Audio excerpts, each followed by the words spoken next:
reforçar, concordar com o Pedro e reforçar sobre as escolhas de Anderson para o início do jogo, tá?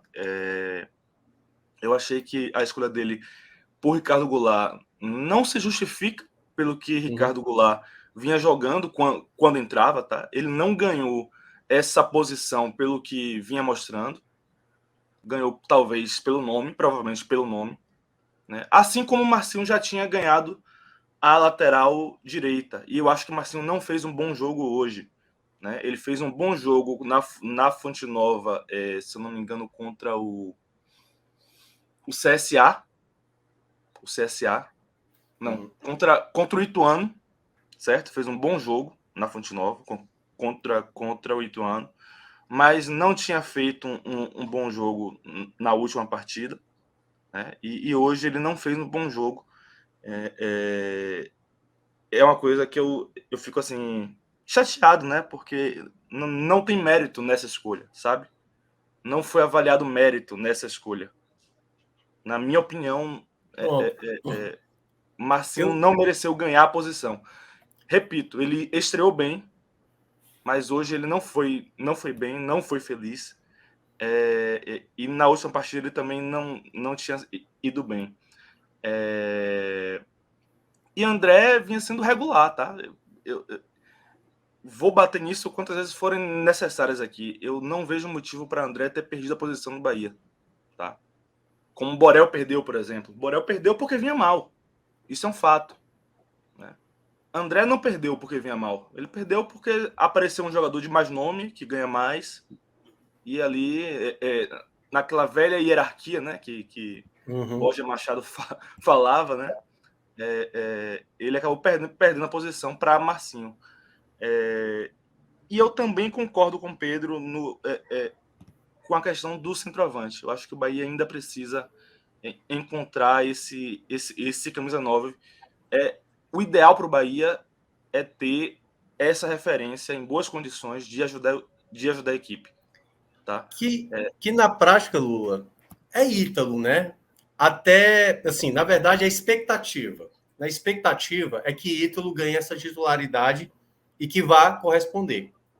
Porque eu acho que, assim, o Bahia fez uma aquisição de mercado que eu considerei excelente. Assim, se vai dar certo, se não vai dar certo, aí só o tempo vai dizer e tudo mais. Mas que Ítalo é o nome que tem tudo para ser esse titular, né, daqui para frente. Claro que não dá para sempre contar, até porque ele tem uma idade mais avançada. Se por acaso for naquela sequência de jogos de terça, final de semana e depois jogo terça de novo. Claro que você vai ter que revezar ali. Mas eu acho que um dos pontos, que eu vi até o comentário aqui, do pessoal. Eu ia até perguntar, deixa eu aproveitar quem foi que falou aqui, foi o Matheus Guimarães, né, que até tinha falado que ele considera, é a opinião dele, o Lula já deu a opinião dele, que o Marcinho passa mais segurança e tudo mais do que André e do que Borel. Mas, Lula, era, na verdade, o ponto Eu principal da acho que essa equipe, segurança é psicológica da torcida, tá? porque não é um Minha grande nome, opinião. né? Eu Exatamente. entendo Eu o que você acho está que falando. Mas, assim, o quanto você considera que insistir num jogador que já viveu um bom momento, como o Marcinho, um bom momento, como o Goulart, na visão do Anderson, tipo assim, cara, esse cara, uma hora, como foi o caso de Goulart hoje, ele vai resolver uma partida para mim. Ele não vai comprometer. Talvez ele não vá sentir, principalmente num contexto de jogo desse tamanho, esse tipo de situação. Você acha que, mesmo assim, a depender do contexto, do que aconteça, você ainda tentaria voltar com o André? Você tentaria entrar com um outro jogador que poderia ser Davó, juntamente no caso, com o Ítalo, fazer uma outra formação? Qual você acha que seria a alternativa para Anderson, digamos, se desvencilhar desses nomes que você acredita que estão muito mais pelo status que são do que propriamente pela bola demonstrada até aqui? veja, eu entendo o que você falou, sabe? Talvez para o treinador seja um porto seguro, até de gestão de grupo, a escolha pelo jogador que já mostrou alguma coisa no passado, sabe? Esse atleta que já mostrou bola. A gente sabe que Marcinho tem bola. A gente sabe que Goulart tem bola, né? Só que me incomoda que isso seja um status fixo, sabe? Que isso se mantenha e garanta a ele mais chances e mais chances e mais chances, no lugar de um atleta que pode ser um ativo importante para o Bahia no futuro, por exemplo. Eu acho que a escolha é lógica, se ele tivesse que mudar do meio para frente, hoje a escolha seria Ítalo.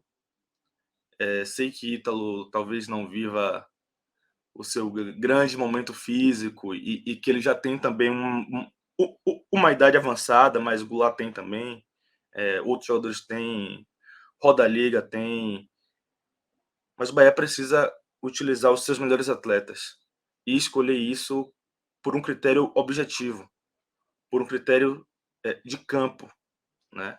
Não pode ser essa moral adquirida durante a carreira, não pode ser eterna, sabe? E eu sinto que algumas escolhas passam muito por isso, algumas insistências passam muito por isso. E eu entendo, eu não cobro.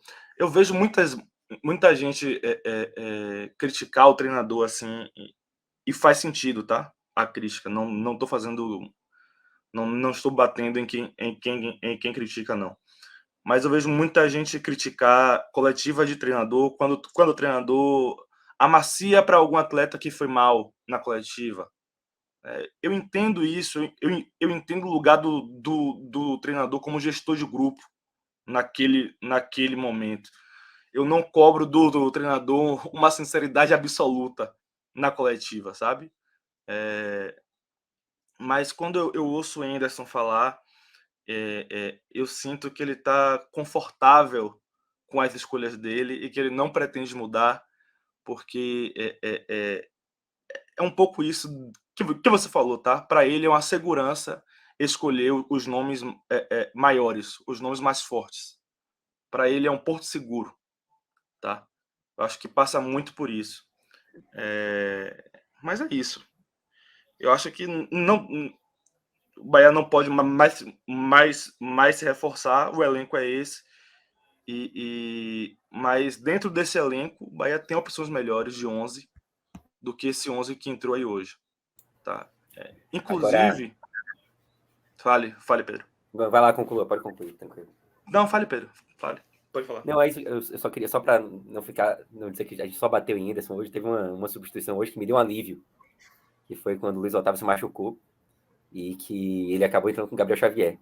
Em outros momentos ele preferiu, com o Luiz Otávio indisponível, ele preferiu entrar com o Didi. E hoje o Didi estava no banco também, e ele entrou com o Gabriel Xavier, e que talvez até ganhou a sequência maior agora, né? Não sei como é que vai ser essa contusão aí do Luiz Otávio, se vai demorar um pouco mais, mas foi algo que me deu um alívio, que eu lembrei de você, Lula, porque a gente falou bastante.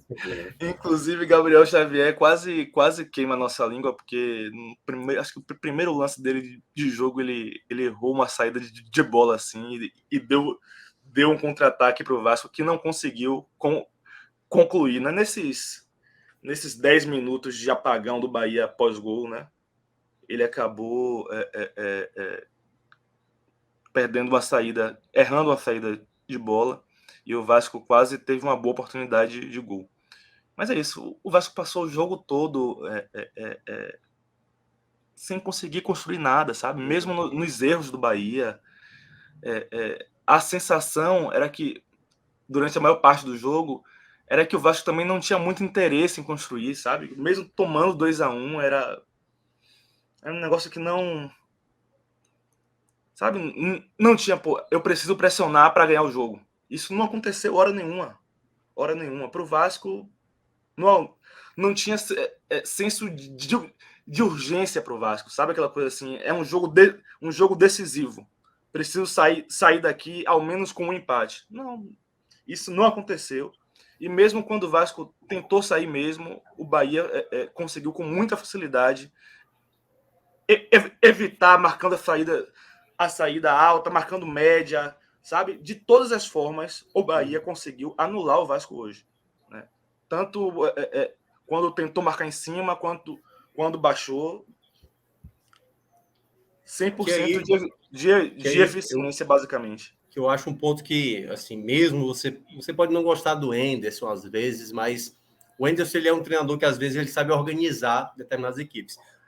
Eu acho que muitas vezes a crítica que cai sobre Henderson, às vezes, é das escolhas que ele faz de determinados nomes e tal. Mas quando você olha o trabalho do Henderson, principalmente em Série B, que ele conhece muito bem, já foi campeão, pelo menos 2 vezes, né, se não me engano, uma com a América e ano passado com o Botafogo, ele consegue manter pelo menos um espírito que eu acho que é muito fundamental para uma equipe de Série B, Lula e Pedro, que é o seguinte, é o senso de coletividade. É isso que o Lula demonstrou, dessa questão da marcação, pressão, não fazer o adversário crescer. Claro que, principalmente nos jogos fora de casa, a gente vê o Bahia, às vezes, arrefecer demais, né, ter aquela postura, às vezes, sabe, de aceitar o jogo, eu não vou controlar, e o adversário vai crescendo, e aí cometeu aquela falha, como foi no último jogo,